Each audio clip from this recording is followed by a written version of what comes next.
All right, listen. I'm taller than you, obviously, so I can lift you up, and you can use that branch right there to boost yourself out. You up, us out. Does that make more sense?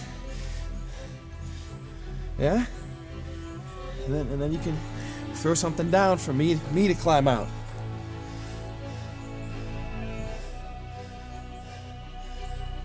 God, I hope you understood that last part.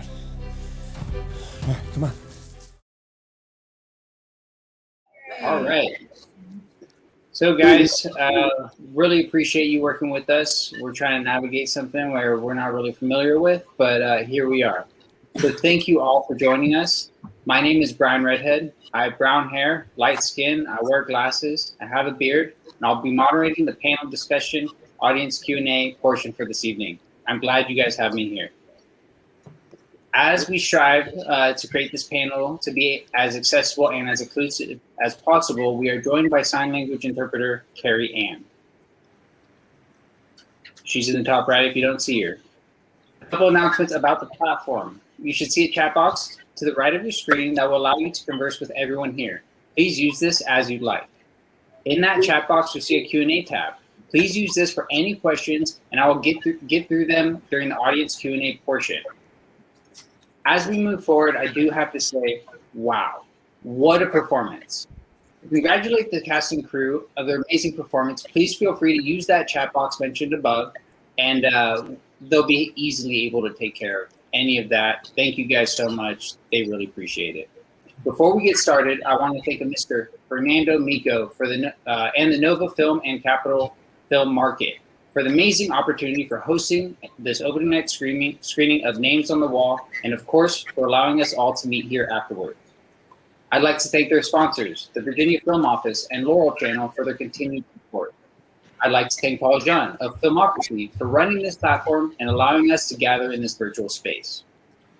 Thank you to Tyler Kapp. If it wasn't for you, I don't think any of us would be here tonight. Before I get to the panelists, I'd like to spend some time to thank the dedicated members of Space Stream Productions, Jazz McGeoch, Koura's executive assistant and staple here at Space Stream Productions the last year and a half. Please introduce yourself.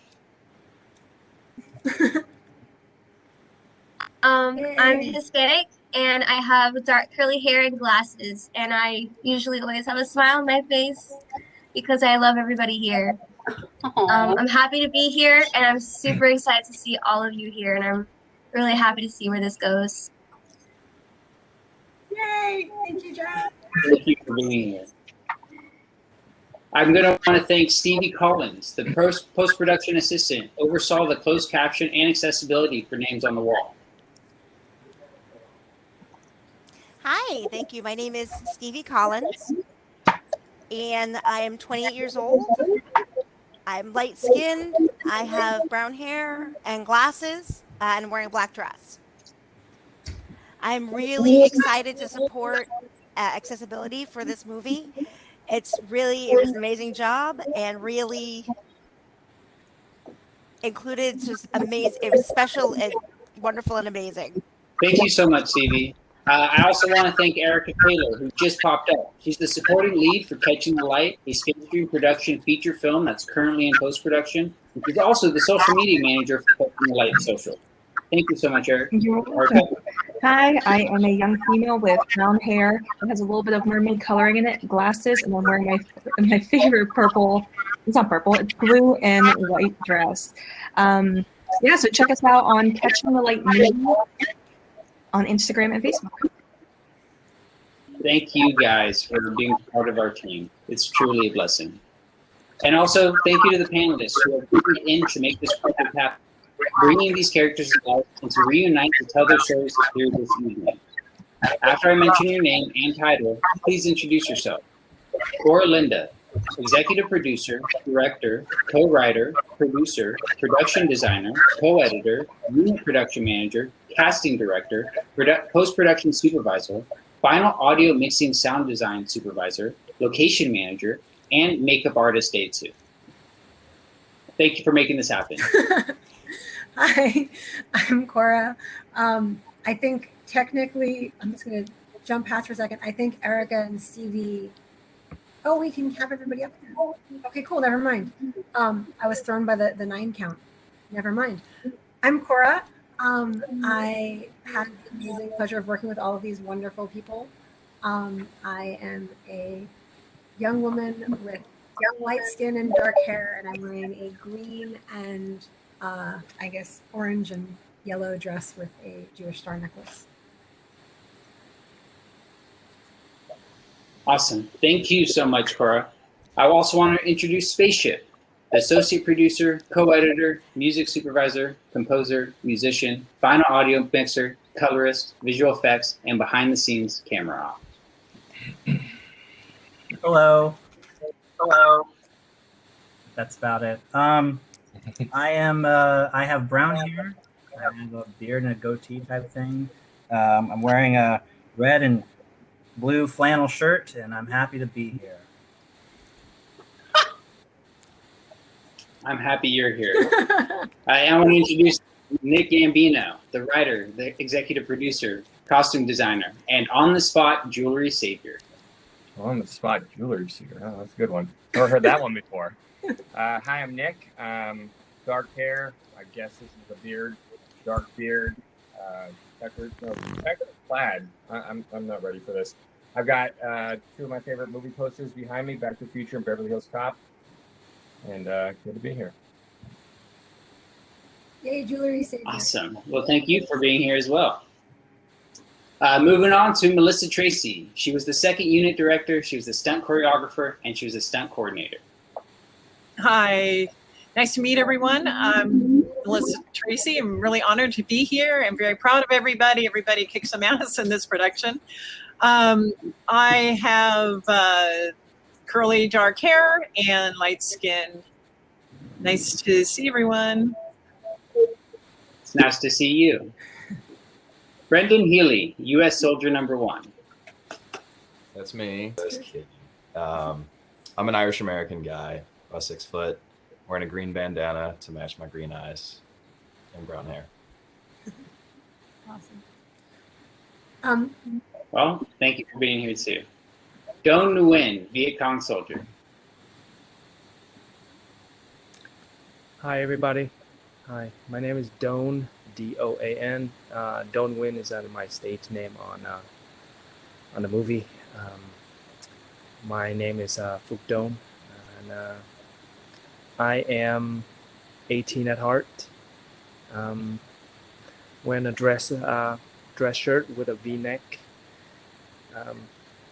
black hair, brown eyes, clean shave, and really happy to be here. Very lucky to be here. It's amazing people that are here, and I can't thank enough for it. Appreciate it. Thank you, sir. Last but not least, Mary Jameson. She was the makeup artist for day 2. She was the U.S. soldier's wife, and she's also the leading actress for Space Jam Productions' upcoming feature film, Comic Relief. Welcome, Mary. Hi, everybody. I'm so happy to be here, and I was very honored to be part of this film, and always honored to be really any involved in anything that Koura and Stacey do. I like to consider myself a young woman. I have got brown hair, middle length with bangs and blue eyes, and a dimple on my left side. Perfect description. Thank you again for being here. There's one more person that I'm going to want to mention. It's his birthday. He's in the audience with you guys. His name's Solomon. So from the cast and crew, we want to wish you a happy birthday. Happy birthday! Happy birthday! Happy birthday. Grazie. And also thank you again to the panelists, the people that made tonight happen. That includes you, the audience. But for now, please let's sit down, let's kick back, and let's enjoy the discussion.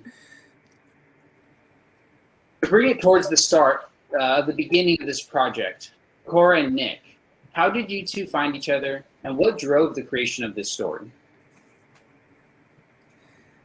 Callie. So Nick's wife is one of my best friends for, I won't say how long, but pretty much the majority of my life. And when I was looking for a film to make, and I was looking for, it had to be a script that had like something about it that could grab humanity and make an impact. And I read, I don't even know how many shorts, and there was a handful of them that caught my attention. And I was talking to Callie about it, and she was like, why don't you see what Nick has? So yeah, Nick, what was your side of that? Yeah, so then Callie was like, what do you have? No. I think, you know, she told me what she was looking for, and I always loved single location films. You know, there's a million examples, but I was thinking I wanted to take the idea of divisiveness, whether it's political or emotional, personal, whatever it is, and how do you represent that simply, and also, you know, with the backdrop of the Vietnam War. Not to get political, but like that obviously was a very divisive war, and all war is divisive, so I don't know if that really means, but I think there was just a point when even within our own country, just politically, we were just sort of like, what is this war? Like people going like, you know, protesting the war, and these other people like, no, this is what we got to do. And I was just like, okay, let's strip all that away and let's just take two people, opposite sides of the war, put them somewhere where they basically have to survive, you know, have to work together to survive, or, you know, kill each other. And I think that's like in its most simplistic form, you know. Kill them because, you know, why not just break our hearts, Nick? Yeah.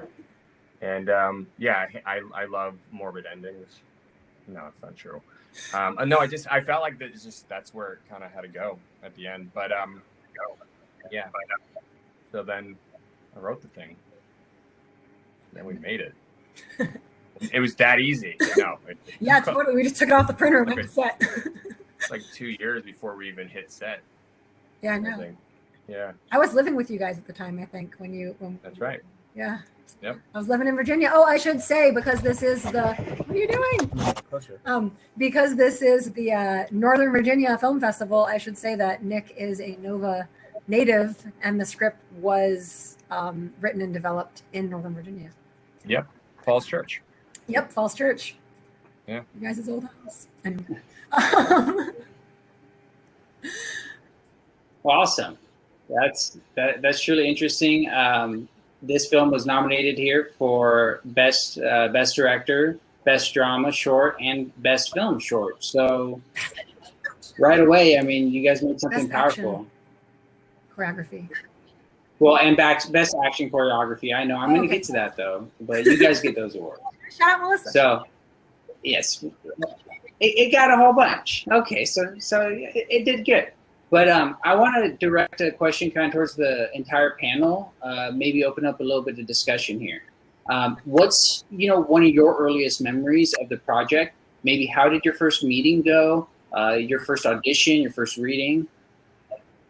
Anything like that? Do you want to start? Oh, should I start?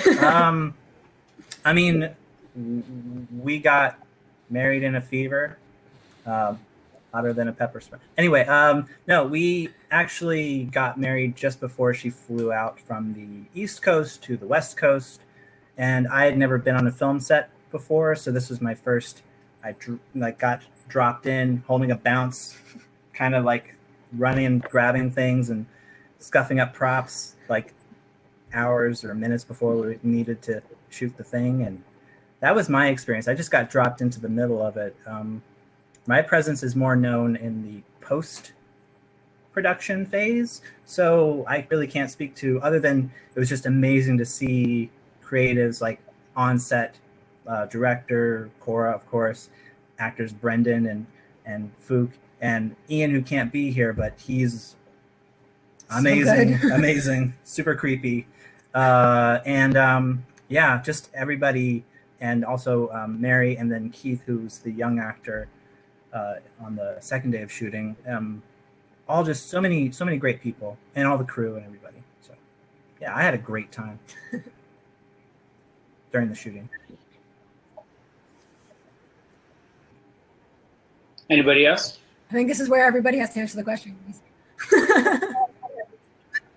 Let's go around. Circle. Well, personally for Table me, I got discussion. a phone call from Koura that said, hey, do you have anything in this period clothes to wear?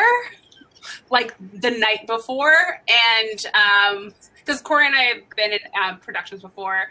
I directed a stage show, which she choreographed and was in with me, and it turned out it was just an amazing experience. But she literally was like, well, for the most part, it was an amazing experience. But like literally the night before, she was like, hey, so this isn't in the script, so we're going to just kind of throw this at Brendan. Like, he has no idea you're going to be there. He has no idea this is a thing. Can you potentially just show up dressed as someone in, this period and look sad? And I was like, of course, why not? I've got literally nothing else to do today. Thank you so much. So yeah, that's how I got cast. True story. And Brendan? It was such a surprise when I turned and saw her for the first time. It was, I think that was the second day. We shot for 2 days. Mm-hmm. Yeah. And the second day, Yep. I remember being completely exhausted from the first day, and looking. Koura wanted me to look from right to left, and it's kind of that part of the film where I get kind of that trippy part where I get thrown back into, out of my flashback, and there she was. Mary surprised me for sure. If we're talking about first impressions, I mean, that was my first audition with this film. And Wait, what? yeah, wasn't it? He hoodwinked you. No, I'm kidding. What happened? What did I just I do? had no idea. I mean, we did the casting on LA Casting. I just called in people off the resume and headshots, but I had no idea first audition. You're saying you blew her away, Brendan. Yeah, because you knew some film fighting too, so that was kind of interesting. I think it was. I'm sorry. That was not my first audition ever. I'm sorry. Yeah, I was going to say. I was like, dang. Yeah, I walked in, I'm like, what's that? They're like, it's a camera. I'm like, what are these? They're like, those are lines. I'm like, okay, let me just see what I could do with this. No, my first impression for the project was the first audition. Oh, okay. And it was a gauntlet. I remember it was a gauntlet of a process, because it's one of those auditions where you're there for 4.5, 5 hours, and they decided that they wanted Doan right away because he was just a rock star. He was so good, that they went, okay, he's definitely our guy, but who's going to be the soldier? So I'm sitting in, the audition room on a bench with like maybe 10 or 14 other white dudes, kind of just hanging out like, okay, it's down to us. And she would bring them in one at a time. Yeah. They would come out and they would either sit on the bench or they would leave. And if they left, I mean, I'm sure if you're an actor or an actress watching this, and you've done this song and dance before, where you're kind of sitting there like, oh man, am I going to get it or am I going to go home? They say, thank you for your time. You're free to go. You're like, oh, well, I didn't get that one. And I remember it was going down and down and down until it was just me and one other guy in the room, or in the waiting room. And I went in, and then he went in, and then I went in, and then he went in, and then I went in, and then he went in. And eventually they ended up picking me. I think just because Doan and I had really good chemistry. Doan made me look good. That's pretty much what I'm trying to tell you. It was all him. Yeah, that was my first impression. Yeah, That's amazing. yeah, he was amazing. I think, if I may go, I thought that was a really great experience because Koura knew what she wanted. And the script was amazing. Me and Koura had worked together on another project that was a lot of fun and very creative. And yeah, Koura just busted her butt for so long, and so many things happened. And so the very first impression was the script was amazing. I was like, this is an Academy Award winning script. It really should win, awards. And then, Koura's bringing it. So I knew it was going to be excellent. And there's a whole story that Koura can tell you about how hard she worked to get this project going. Talk about persistence. This lady has it. So very impressed. with the persistence. Very impressed with everything, like safety, and just like she lets me do what I need to do to keep the actors safe. And then the actors just wanted to kick butt, and I'm just going to be quiet now and let you guys take over. But I'm just very extremely impressed with all the dedication, the quality, the social values, just, you know, the loyalty to, you know, the actors. There was just so much that went through, and so much persistence to get this project done. So that's, yeah. Anyway, I'll let you take it on from there, Corey. You can maybe explain all the craziness that happened. But yeah, just a lot of work went into this before we even set foot in the stage, you know. A lot of work went into this project. So I knew it actually, yeah, I'm gonna just be quiet because I'll just keep talking. I mean, You're more than welcome to keep talking, but it's just I'll keep talking. I mean, I kind of want to hear. I mean, obviously, I mean, I know what Melissa's referring to, but I feel like I kind of want to know what Don has to say. Yeah, let's hear it, Don. Hello, everyone. It was definitely a journey for me through this project. Not gonna lie. I can't thank enough Koura. I still remember the day, the audition day. It was really fun to act with Brandon, and I think right off the bat we had a great chemistry. We able to connect in a different level right away, and I think Koura picked a great choice to cast Brandon to be the lead in this movie. You're also the lead in this movie, but I appreciate that. But I have to say, I mean, it was I had an accident where the movie didn't go according to plan, and it got put off for almost a year, and she still stay with me as the actor. Koura still decided to choose me as the actor for the movie, and waited for the whole year for me to get better. And like she could have gone any different, any other way, but she decided to stay. So I'm very grateful. you earned it over and over again, just for the But yeah. Was overall, I said overall, Oh, it was an experience of a lifetime. Working with Melissa, working with Koura and Brandon was like a hot knife with butter. So I definitely can ask for a better team than this team to work with in any project. You guys are awesome. Just should see. well, as the final project came out, I'm pretty sure we can all agree that this was very well done with the right crew and the right people in the right places. I'm going to want to move on just a little bit, but first of all, now I'm going to congratulate Melissa for that nomination of Best Action Choreography.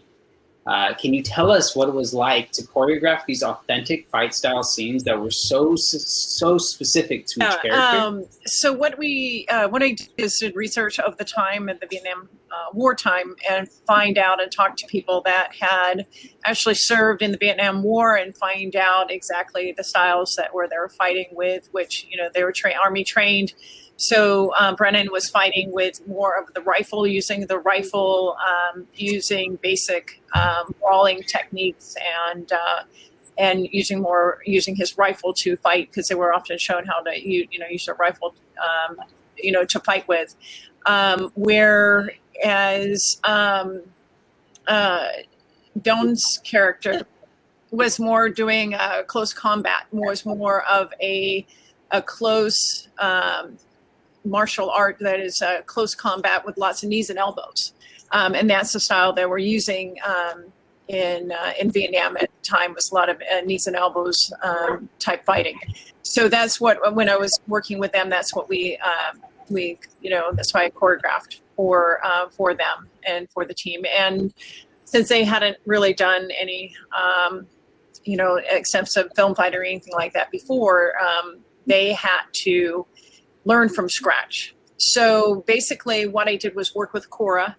And since Koura and I had agreed that I was going to carry on her vision, because she had a vision of how, you know, the actors were going to be carrying out their characters through, you know, and they're going to be showing the, you know, the fight is like an extension of their characters and how they were fighting and whether they would fight clean or dirty. And they were both gentlemen. So we needed to keep the fights, you know, even though they were trying to kill each other, they were both fighting, you know, in that way that represented their characters. So, so Koura and I decided the lengths of the fight, what needed to be brought out during the fights, what were the important beats, what were the important moments, what needed to happen, where did they need to start, what was the expressions, what was the actors feeling, and in the beginning of the fight, and you know what was happening and what was getting internalized through the fight, and then at the end, what ended up happening, you know, who wins, who dies, or who gets injured,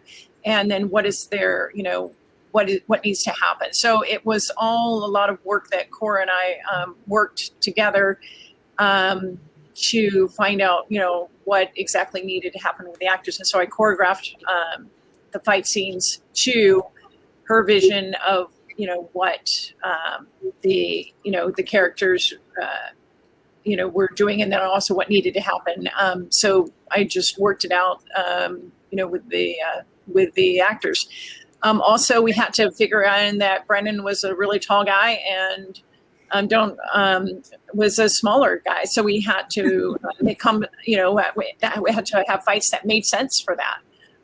And we had to keep with the same fight style. So we couldn't be throwing in there like wushu or, you know, stuff that didn't make any sense, because that wasn't what was happening during the war. You know, what was happening during the wars was these two fight styles, and we had to, you know, compensate for their height differences. So that's, you know, what we also worked into. And then also what weapons, you know, weapons of opportunity, what was around at that time, like rocks or sticks or, you know, they ended up doing a lot of falling and training to do falls. So that was another thing that we had to all work together and train how to do falls. And then I worked with Koura and the DP at the time. Or actually, I worked with the DP. And I actually, you know, we approved it, the DP and I approved it with Koura of, you know, the fights and how, you know, if they were falling, they would fall, you know, like, and how we would shoot it. So it would be an illusion, so it would look like they're really falling. So there was a lot of illusions and things like that that we needed to create to keep the actors safe, and where we were going to have the mats done and have the mats down. Because the actors, even though it looks like they were hitting the ground, they were falling on the mats, and we had to keep them safe. So everything, you know, had to be done safely. They took it upon themselves. We had training time that we trained with them, but they took it upon themselves also to train outside of the training time that we put together. And thank goodness, because we, you know, Koura allowed the time for me to work with the DP and to work with the actors on the location. So we had all the fights figured out exactly how we were going to shoot them. I worked with the DP. We shot, you know, all the fights, everything, figured out how we were going to do it before we even started. And Koura allowed that, which a lot of directors don't allow for that. And we made sure everybody was going to be safe. We knew everything we were doing before we even started the day. So we had a full pre-viz, you know, rehearsal and all that stuff. So that when the day happened, it just, you know, Excellent. it just flowed really seamlessly. Excellent. Yeah. There's you were able to put in so much detail into this. It's no surprise that they were able to come out with the performance that just happened. Leading on from that, you mentioned something about how they work together. I kind of want to follow that. Brendan and Dawn, how difficult was this fight choreography for you two? Can you please elaborate, if you have any memories, on what it was like to make sure that you were hitting your mark, especially when it came time to filming? First down. Go ahead.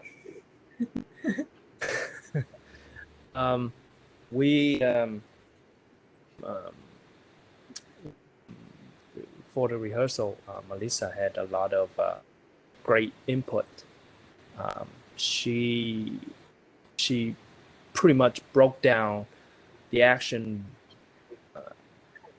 beat by beat to very micro details, where we're able to follow carefully. It's like a little baby learn how to walk.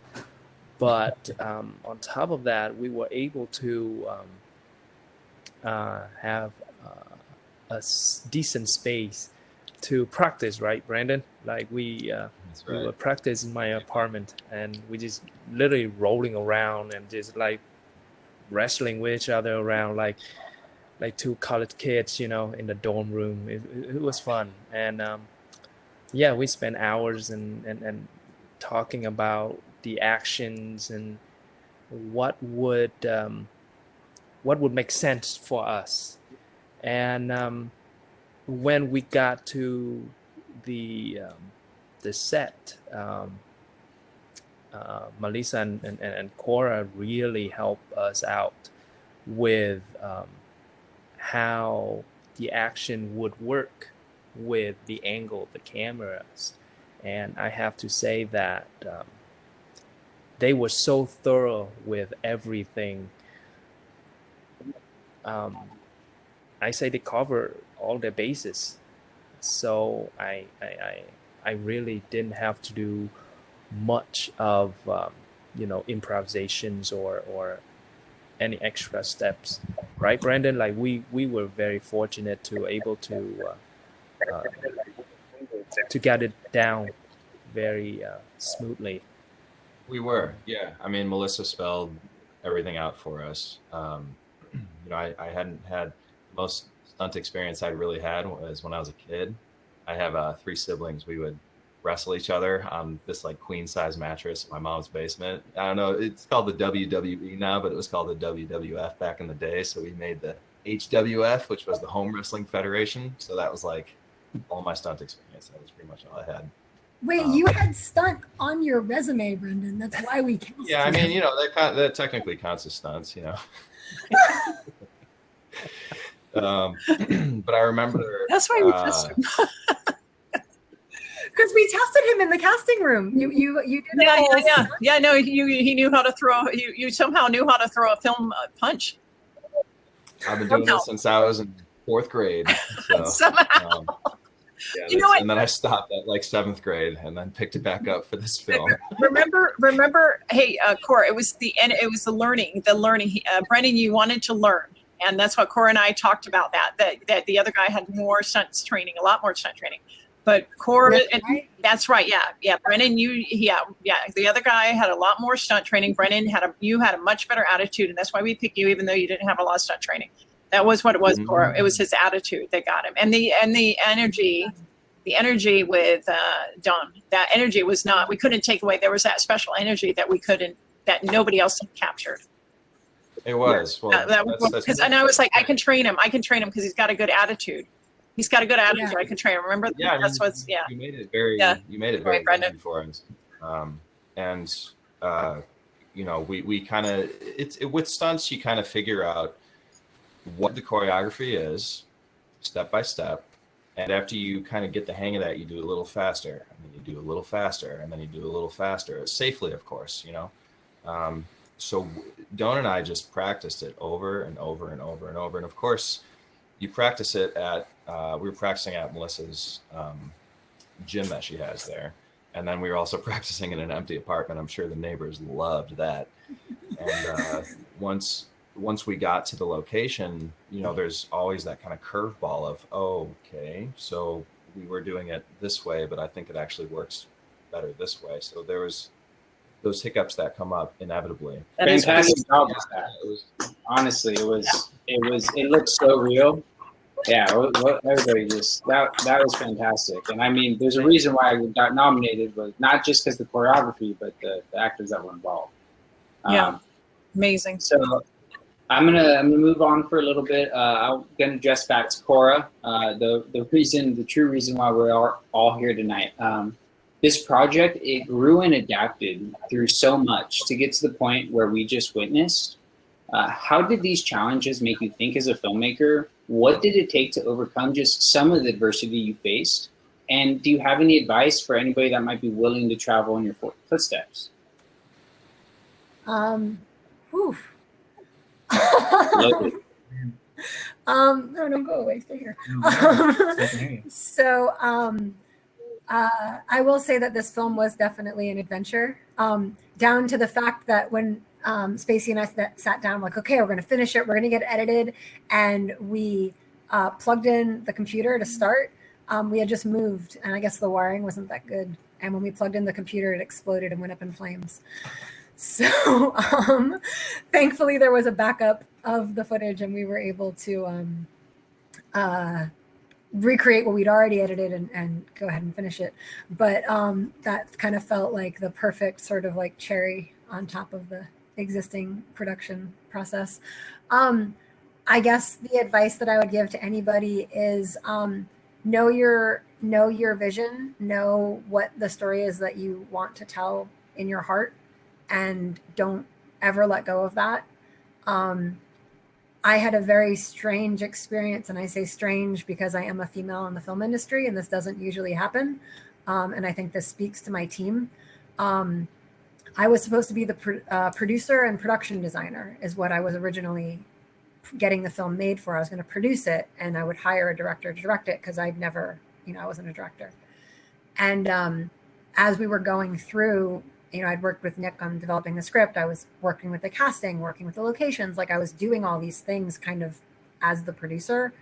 And when we were working out for to get a director on, Melissa looked at me and she goes, "Why aren't you directing this?"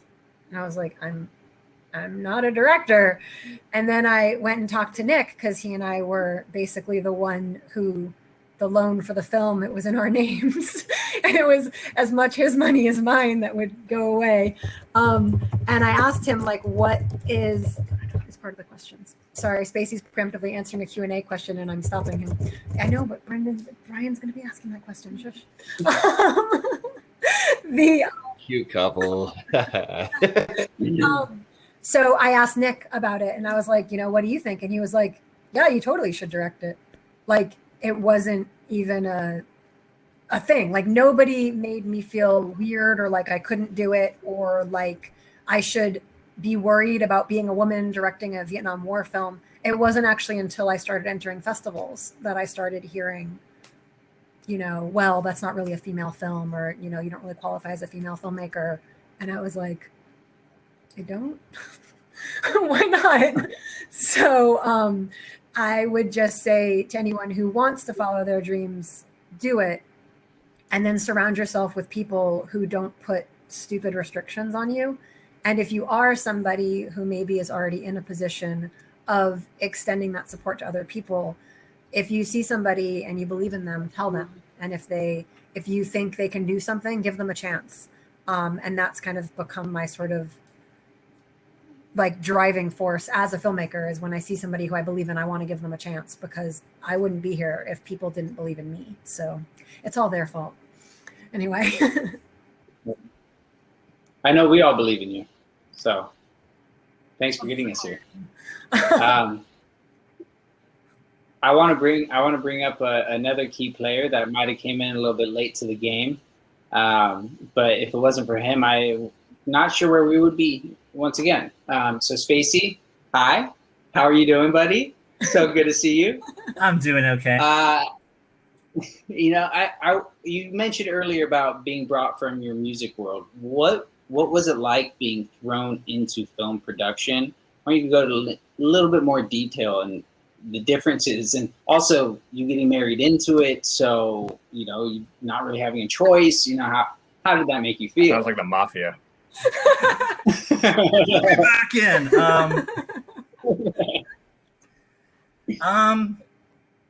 I don't know. It's hard to really put into words.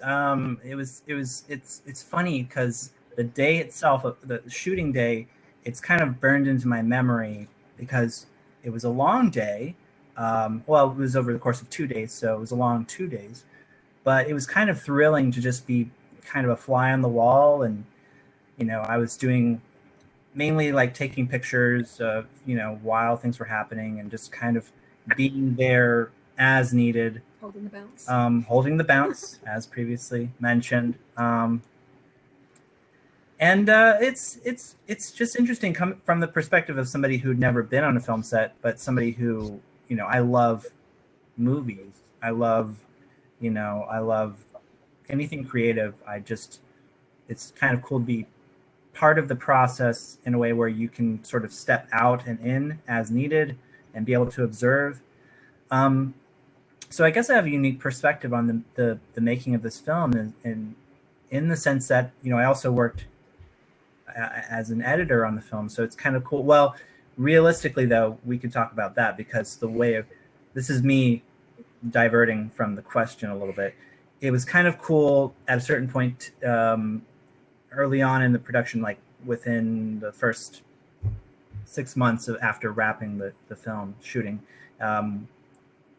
Nick and Koura got together and they created this entire board and decided to rejigger the sequence of the film from how it was scripted. They edited it in the sense that they were taking sequences in the script and moving it around on this huge like piece of plywood, moving these like sticky tabs around to create the sequence. And then once they established that sequence, which was wholly new, it made the film just a little bit more powerful, a little bit, you know, it was interesting to see that. And then for me to come on as an editor and try and interpret that, I got to experience the film newly, like from being on set to the editing phase to working with Ozzy on the score, getting, you know, refining the sound, working with the sound department to get the sound just right. And it's really cool. It was a privilege to kind of have that perspective of the film and get to admire what people were doing, but also help support it as I was able to. And yeah, I think a privilege is just the right, you know, being a white guy, you know, I know a lot about privilege, you know, Brian, you know what I'm talking about? Wow. It's not even funny. Yeah. But now it's my time to go. Hey, Spacey, you're gonna stay right there. I got one more follow-up for you. All right. It was a joke. Yeah. You were at the original score, the song "Names on the Wall." It's a beautiful piece. How did you do it? What inspired you? How did you keep it so authentic? Oh, I'm gonna deflect and just say it was basically watching the movie, having the story, the themes kind of fresh. And then I think I submitted the lyrics to Koura and to Nick, and it went through a lot of iterations, but I think the final version was like a cut down version of it. Like there was more verses, but I think the final version is like 2 verses and a bridge and the chorus, obviously.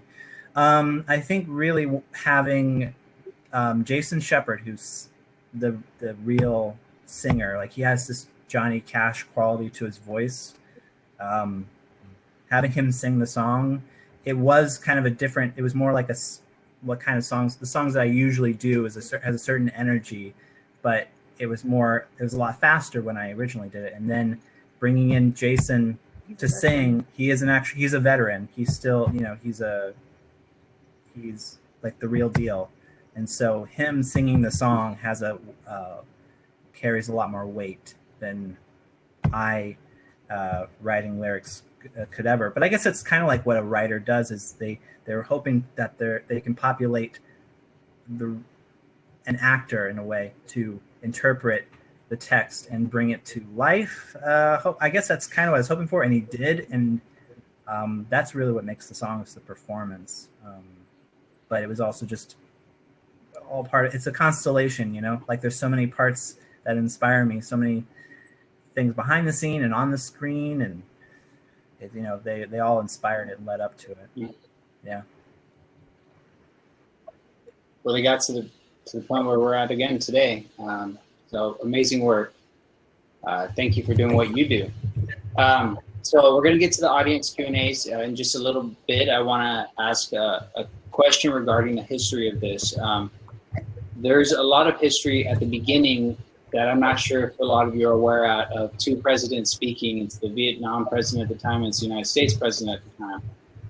And then at the end of the movie, there's the Vietnam War, what we call the Vietnam War Memorial, and then there's I believe what they call the American War Memorial in Vietnam. We were able to get a couple shots of both of those. So can you guys, Koura and Spacey, I think you're the best to answer that, elaborate on that history? I mean, why you brought it in? So I guess we felt like something about the film just felt incomplete. I'll have Spacey talk about the two speeches that open. There's like that radio static in the beginning. That's actually really significant. I'll have him go over what that was. And then for me, it felt like, I mean, when it was done, like obviously that's the whole point, is that when it's done, you're like, what just happened? Like that was kind of, I think where, if I can be so bold as to say, where I think Nick was kind of going with it in the first place, was it's supposed to leave the audience like, wait, what? And you don't know, is he going to go find the guy's wife and give her the locket? Is he going back to his unit? Is he going to go kill a bunch of people? Is he going to ever tell anyone what happened here? Like, you don't know. He just leaves. And I kind of wanted to circle back to where we were going with it. And I forget where we came up with the idea of getting some footage. We had a friend in Washington, D.C., who went and actually filmed the footage for us. And it felt a little one-sided. And I was curious, so I just Googled, like, is there a Vietnam War Memorial in Vietnam? And that was when I found out that there is no Vietnam War Memorial in Vietnam, because there's an American War Memorial in Vietnam, the same way there's a Vietnam War Memorial in America. And that hit me as a human, like, if anything's going to kind of like level your playing field as like a perspective, it was to know that where you've got this, this is the Vietnam War. The other side is like, yeah, that's the American War. And I was like, wait, what? And Spacey actually had the idea about, I think it was Spacey, about reaching out on Facebook. And I found somebody in Vietnam who we found a lot of great people on Facebook. Oh gosh! When it comes to the score, even there's an erhu player who plays the haunting, like it sounds like a violin, but it's very haunting.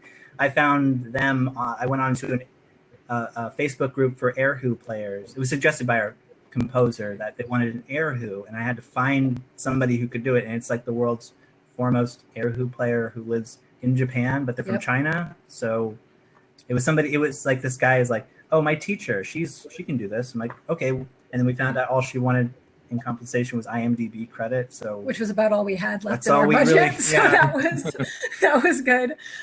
So did the title come first, or was it? I'm trying to remember, because Names on the Wall wasn't the original title. No, it was Two Soldiers. Yeah.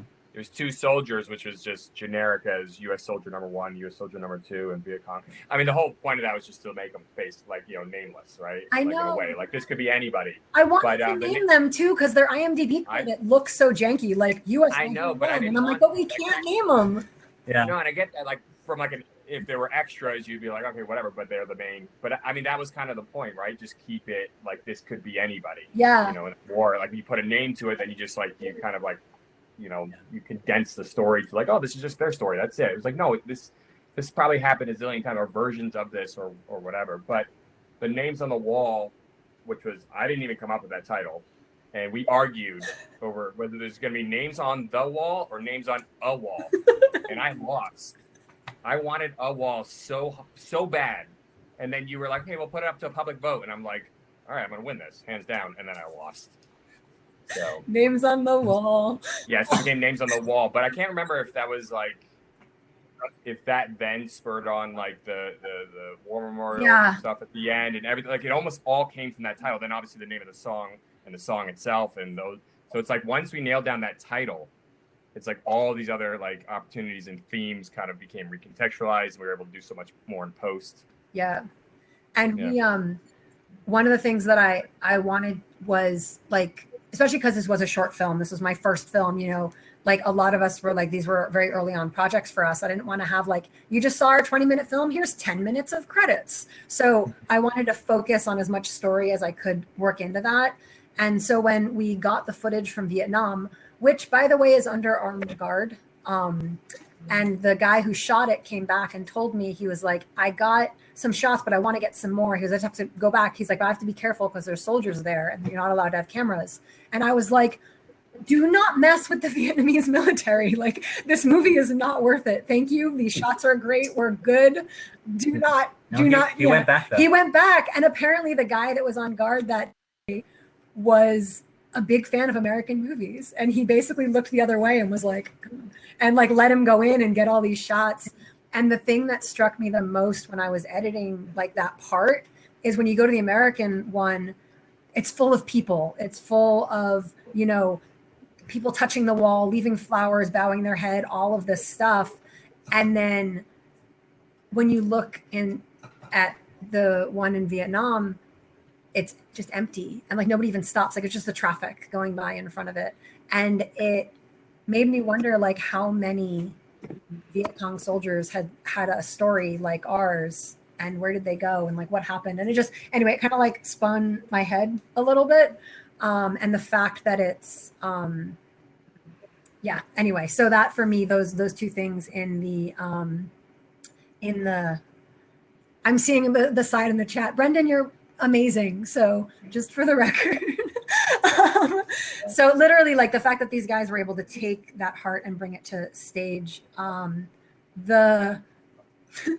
that was our argument, Nikki. Names on a wall, you don't know names on. I wanted it to be ambiguous. Everything was supposed to be ambiguous. No, you know, this is a years old argument. I'm still sore about it. But you know what? We did it before Tenet. We have just nameless protagonists. That's true. Yeah. Actually, See, we yeah. But yeah. So then the radio part, I'll let Spacey share that part because I just talked a lot. Sorry. Yeah, in the intro, there's like some radio static and there's some voices, and it's really difficult to maybe hear what they're saying. From a sound design choice, Koura was like she wanted to kind of key up the eeriness or confusion of the, you know, sort of a catastrophic sound of, you know, colliding worlds. Yeah, when worlds collide in a world. But I have the text here of what is actually being said. One is from Ho Chi Minh, who was the prime minister of Vietnam. And this was from 1945. He was quoting a very famous document. All men are created, this is a translation from Vietnamese. All men are created equal. They are endowed by their creator with certain inalienable rights. Among these are life, liberty, and pursuit of happiness. And then... So who's saying that in Vietnamese? He's saying it in Vietnamese. And then this is a quote from a speech by Richard Nixon, President Richard Nixon. That guy. Go on. And I'm just, yeah. Let us be united for peace. Let us also be united against defeat, because let us understand, North Vietnam cannot defeat or humiliate the United States. Only Americans can do that. So, and that to me, there's no editorial spin on this from me, just though that's what was being said. I love that he had those two quotes, because the fact that the American president was saying like, only Americans can defeat Americans. And then the prime minister of Vietnam was quoting the very foundation of America in Vietnamese. I don't know. I was really excited when he brought me those two clips. It was like such a perfect, like I was like, yes, I was like that is how this movie is going to start. That's the fun part of editing, isn't it? It's just discovering certain things. Yeah. That was a long answer. All right. We've got some good audience questions. I got one more tiny thing. Before we jump there, what's the future of Space Dream Productions? No. Do we have anything to look forward to? Yeah, Space Dream Productions. Thank you. Space Dream Productions is really excited to be working on a couple of really awesome projects right now. We have our first entirely independently owned feature film, which is called Catching the Light, which we were able to safely shoot during COVID last year in September 2020. And that is currently in post. And we're really excited to be sharing that with everybody soon. And we're working on, we had another feature called Comic Relief, which we were so excited about, and it was gearing up, and we have a fiscal sponsorship from the Utah Film Center, and we were all about to go, and then the world shut down. And we actually have that budget back with our line producer being restructured to include all of the COVID safety elements and all of the union requirements to move forward with that, because it's a little bit of a larger project than Catching the Light was. And then we have some other things that are even more in the works that I can't mention yet. But those are our kind of two biggest, is Catching the Light and Comic Relief. And you can follow both of them on social media. Yeah. Awesome. Let's jump into the audience. I think they're going to be excited for some of these questions. First one, I'm going to just kind of pick them as I see them. How did you approach shooting a film set in a vintage era while using modern digital technology and still keeping the look you wanted while taking advantage I'm just an of amazing modern production tools? designer. No, I'm kidding. I'm totally kidding. Well, I mean, I was the production designer for it, but that sort of filmic look that kind of ended being the kind of finish on the film itself. First of all, we did have Nick, who is a research guru, and he was like constantly sending me pictures and links and things for all of their wardrobe. And we know it's not like exactly historically accurate, but we wanted to get it as close as possible. We wanted things to be nitty and gritty and real, so we tried to make that as authentic as possible. We tied their boots to the back of the Rangers truck that drove it around the park. The guys were like, we beat up everything. We beat up everything. Like the water canteens, everything. We just were like smashing. On the ground. We have to mention Park Ranger Larry. Oh yeah, Park Ranger Larry was. He was amazing. And then I have to admit, I tell this story all the time. Brendan, I don't know if you remember, but I walked up to you and I said, okay, so I would love for you to be like actually dirty. Are you comfortable just like straight rolling in the mud? And you were like, sure. And you literally laid down in a mud pile and just started rolling back and forth going, I love my job. I'm so glad I don't work a 9 to 5. I'm so glad I don't work at an office. This is amazing. I'm living the dream, as you were literally like rolling in the mud. And I like had so much respect for your dedication when you did that. I don't know if you remember doing that. Oh, of course. Yeah, you got to be in it to win it. I remember rolling around in the mud for like 30 seconds while everybody's laughing at me. I'm like, hey, this is what you got to do. And I remember standing up and you went, okay. And you're looking at my clothes and you went, I think it needs more. Can you roll around more? I'm like, sure. So I did it even more. And yeah, I just kept doing it till it was ready. But yeah, I do remember that. It sold it. And this is the actual jacket that he was wearing. Spacey pulled it out of the closet. This has never been cleaned. It's been cleaned. We washed it. Unfortunately, I'm a little hot, so I'm not going to keep wearing it. Yeah, you are. But wow, inappropriate. So we're going to add into that so we were originally going to film. I saw a couple questions like, where are you filming and how long did you film for? We originally were going to film from sunrise to sunset on day 1 and then film for like a couple hours in the afternoon on day 2. I had just been in Utah at Sundance with Nick actually, and my sunrise app was still set for Utah time. So when I set our call time thinking, okay, good, the sun should be good and up by then, we'd already lost a couple hours of daylight. So I always say we did it in less than one day because we didn't get our full hours of daylight. And then what happened was Doan was like the trooper of all troopers. So we did all the action before lunch. Melissa just went in there. They had all the prep. They shot everything. And we shot everything. It was amazing. Melissa just like took that and ran with it. And it was perfect. And then when we came back, we were doing all of Brendan's scenes. And then we had to shoot that the ending because we wanted the sun at a certain level. By the time that was done, the sun was setting and we needed to get everything with Doan. And he literally powered through. I think we filmed with him for like an hour, like everything, all of his shots, he was just like, boom, he didn't miss a lot. He just went with it. And it was amazing. And unfortunately, it was a little while ago and camera technology did not quite meet what we needed. And the footage was very grainy. So my brilliant and talented husband had the idea of basically latching onto that grain and making this filmatic effect that we then just put throughout the film.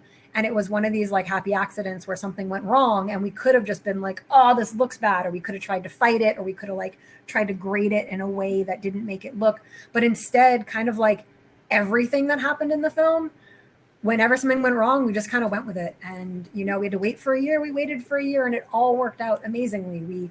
Our location, the reason it worked was because it was, there was a really bad drought in LA.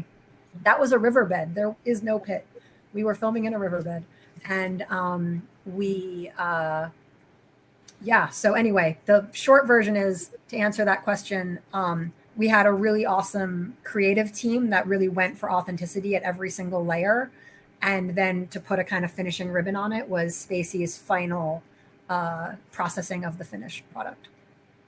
Yeah.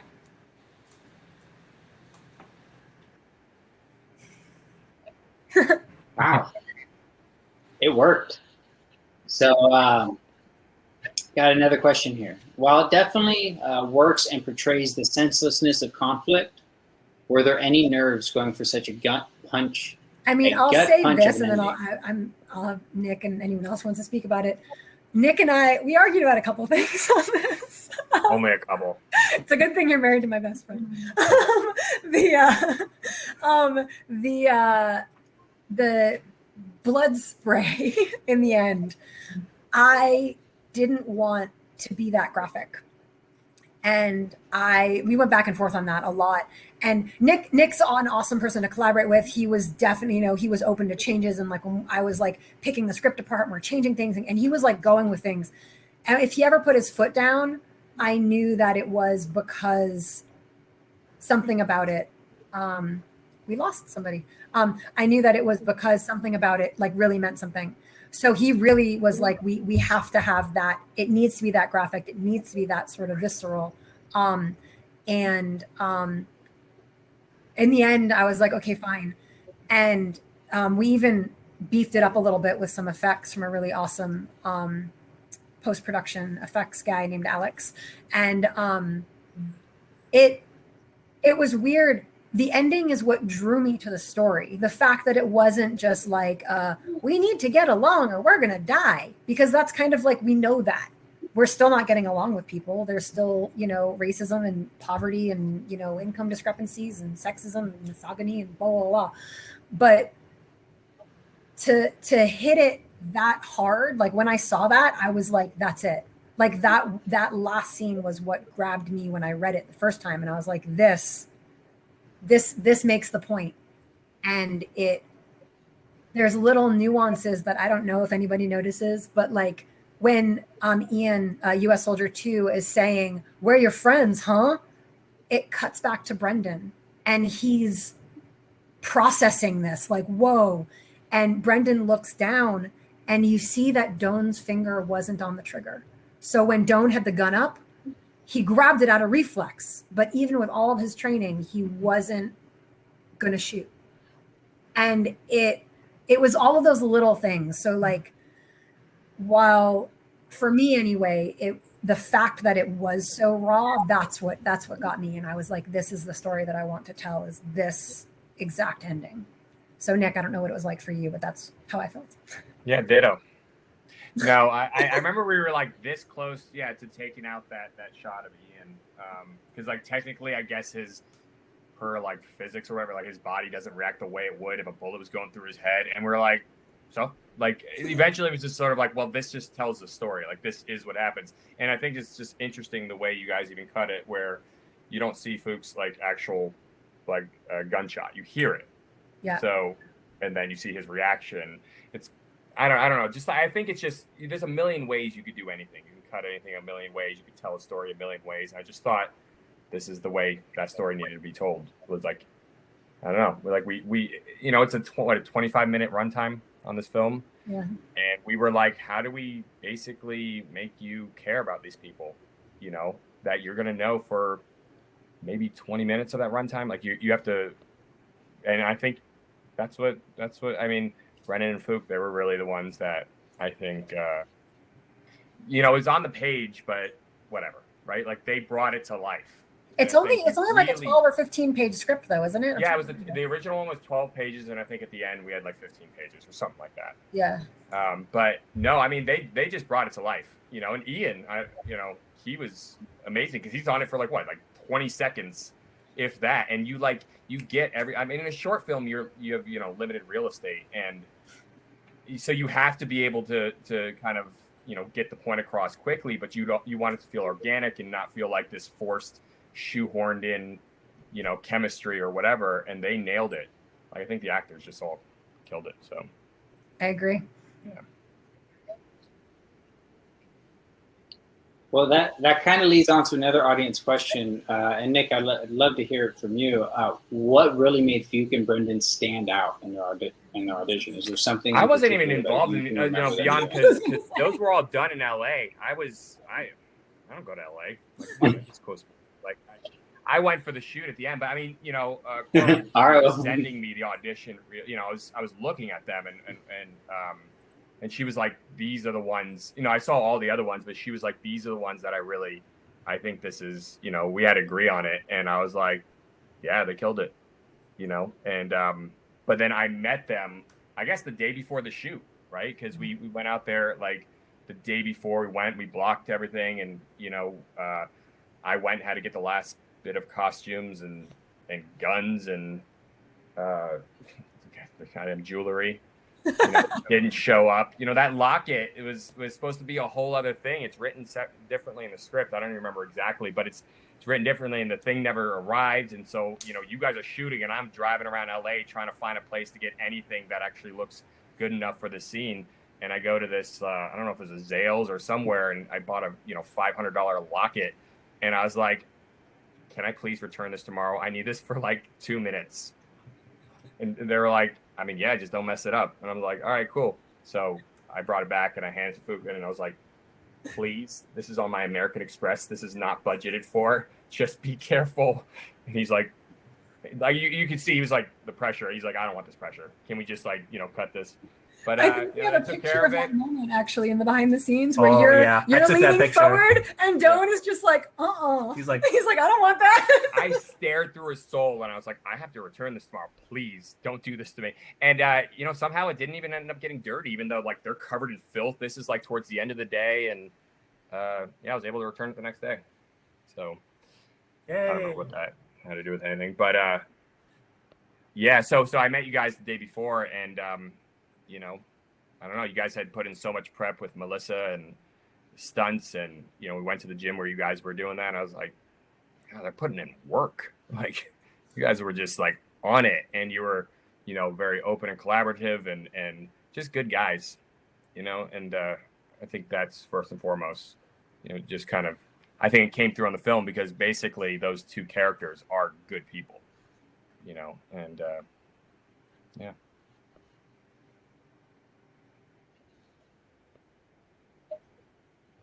All right. Well, I think we have time for another question. We'll throw it out. It's a lot of things directed to Koura. Big surprise here now. Koura, what was the most challenging thing you had to do as a debut director? Main lesson, and what would you do differently? I always joke around when my friends are coming to the panels, and I'm like, don't ask like what the hardest thing was, because it's such, when I was picking the script, when I was casting the actors, when I was, designing it, wandering around Malibu Creek State Park by myself, Snapchatting the guy that I was dating, or I don't think we were even dating yet. I had a crush on him, showing him pictures. I think we were dating we at were the dating time. with him? Yeah, Okay. I think we were. And then, why would you Snapchat a guy you're not dating? Is that a thing? And then I don't use Snapchat anymore. So I don't know. Like probably the hardest part as a filmmaker ever is just not giving up. Like every step has an opportunity to not do it and be totally justified to quit. Like nobody would be against you. If you gave up, everybody would understand. Like every step of the way I had the opportunity to give up. And for some of it never even crossed my mind. Like looking back, I'm like, why did I put up with, like, what was wrong with me? But like, I mean, we had everything from like, okay, how do you get the budget for a story like this? How do you find the actors? You know, we went on LA casting and I won the lottery when these two guys showed up. I happened to know Melissa from another project. Obviously I knew Nick and I knew Mary. Everybody else on set, I'd never really actually worked with before. Cameron, I'd been in one of his films, and obviously I knew Spacey. But can we give props to Kyle Jacobson? I was just about to say, Kyle Jacobson, that was the first time I ever worked with him, and I have called him for every single project, and if anybody ever needs sound. Yep. Yeah, he's amazing. He's amazing, so professional. Just like every single person on set, it was an amazing day. Like, everything. It was fun. Everybody was awesome. And when we hit post and we started hitting the post problems, like I couldn't let these people down. Like I had to finish it because of, I mean, Doan and Brendan were training for 4 weeks with Melissa, like a month of their lives learning this choreography. And anyway, I could go on and on. I know it's getting really late. I feel like people ask that question because they want to know what might they run into and how do they prepare for it.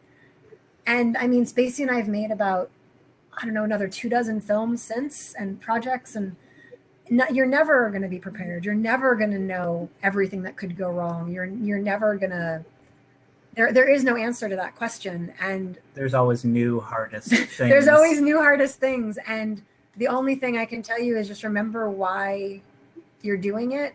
And I know that sounds so like la la la, no. But that's kind of how I am. And I think it, if something really matters, the world and the universe is not just going to bend to your will. It's going to stand up and fight you back.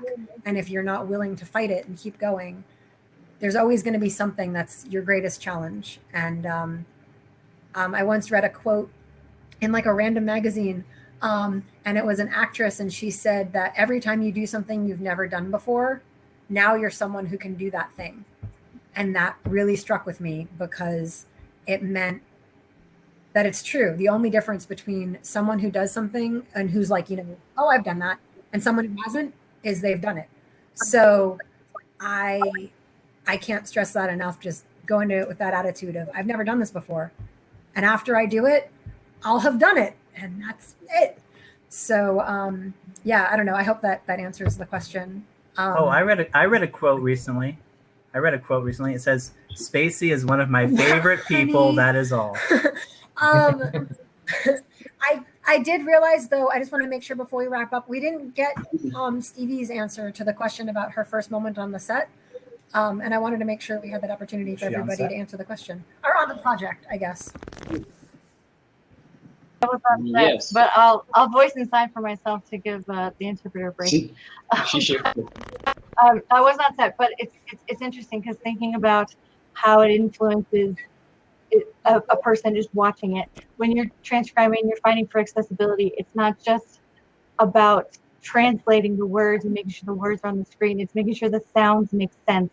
So like, you know how when you make a film, sound is such a big inclusion in the film itself. It's such a big part of it, and it can change the whole story.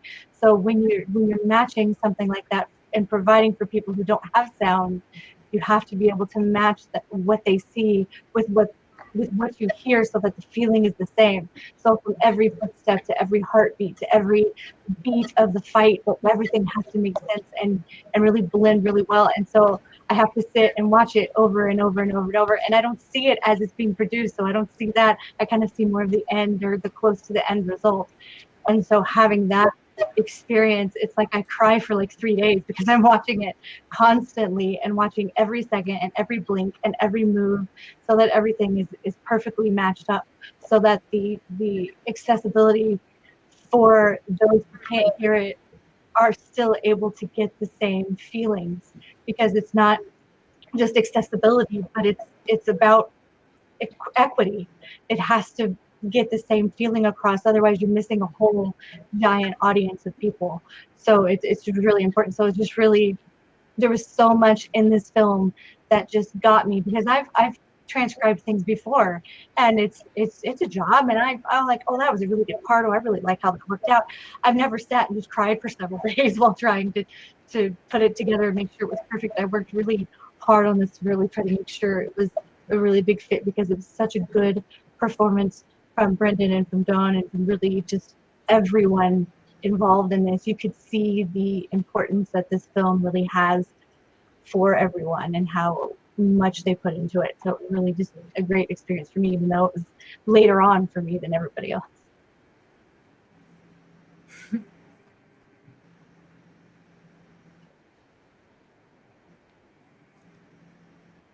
Wow, that's amazing.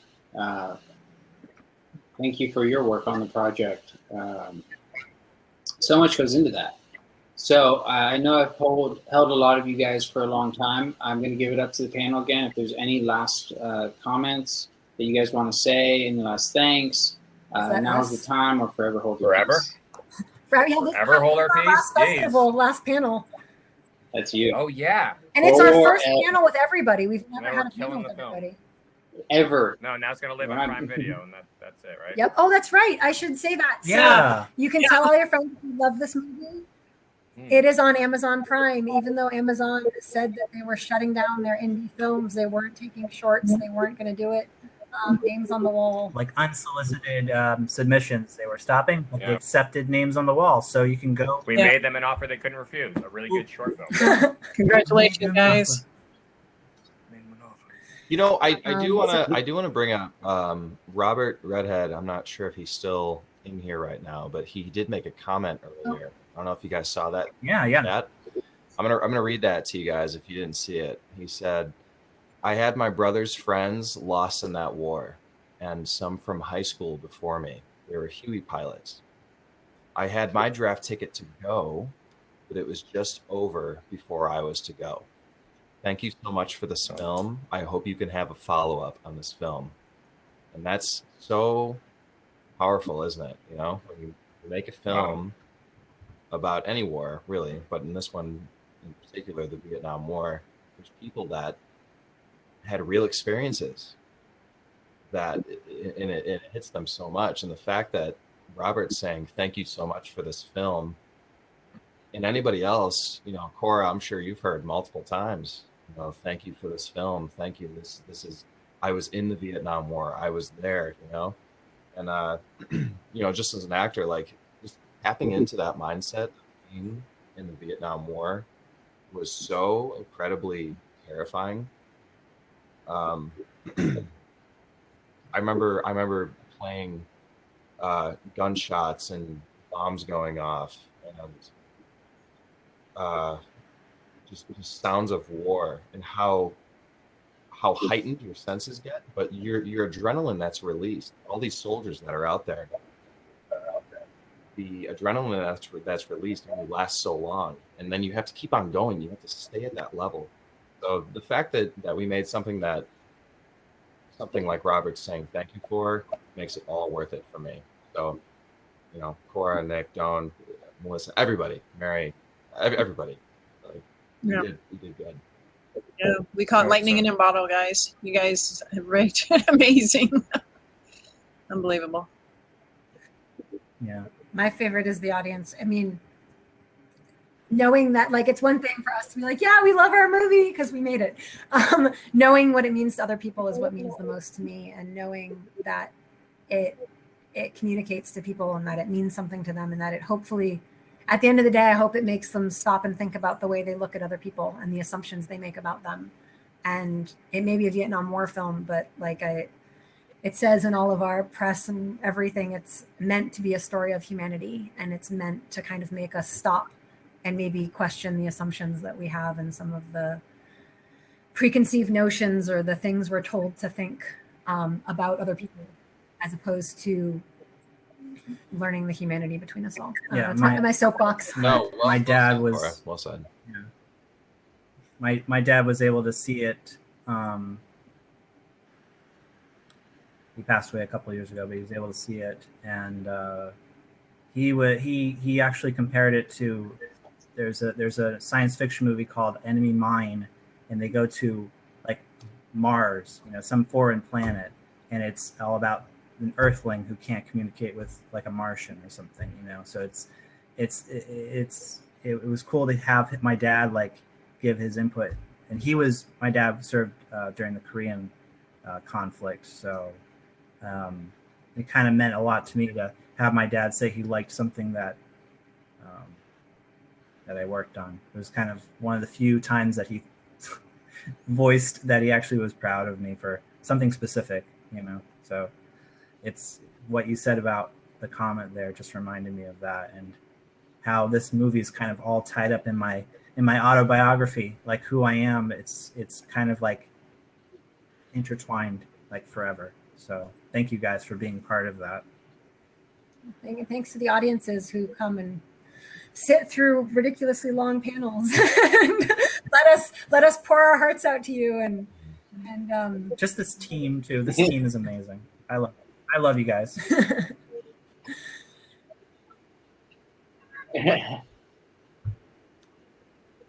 Yes, throughout this whole experience, it's been my pleasure. It's been the team's pleasure. Audience, thank you so much. Filmocracy, thank you. Nova Film Festival, thank you. Mr. Fernando Miko, thank you, man.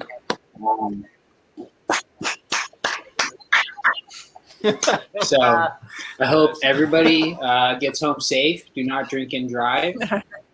Make sure that if you want to make sure you guys enjoy the rest of your evening. All right. As well. Thank you guys. Can we drink and log off? You can drink and log off and then drink. Okay. Can I take a screen grab of everybody?